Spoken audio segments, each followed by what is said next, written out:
Қайырлы күн, құрметті ұстаздар. Бүгінгі шығарылым дене шынықтыру пәні мұғалімдеріне арналады. Бірінші бөлім. Тестке дайындық материалдар қажет болса, төменде көрсетілген сілтеме арқылы өтіңіз.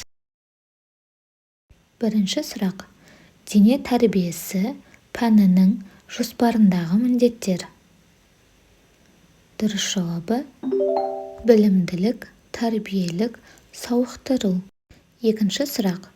Мектептегі дене шынықтыру сабағында теориялық бөлімге арнайы қанша сағат бөлінген? Дұрыс жауабы: бөлінген жоқ. Үшінші сұрақ. Суда жүзу үшін судың температурасы неше градустан төмен болмауы керек? Дұрыс жауабы: 20 градустан төмен болмауы қажет. Төртінші сұрақ. Гимнастикалық орындықтың өлшемдері. Дұрыс жауабы: ені 25 см, биіктігі 25 см, ұзындығы 3-4 метр. Бесінші сұрақ.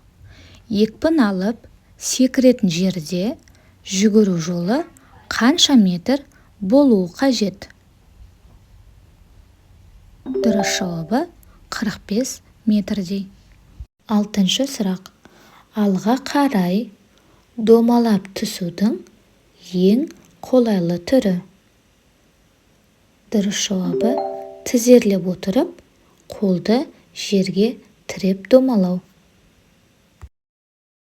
Жетінші сұрақ.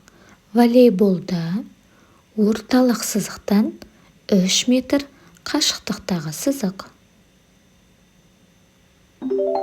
Дұрыс жауабы: шабуылдау сызығы. Сегізінші сұрақ. Арқан тарту ойыны үшін арқанның ұзындығы.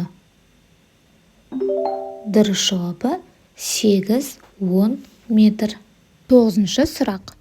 Жылдамдықты арттыру үшін қолданылатын машықтану әдісі. Дұрыс жауабы: қайталама.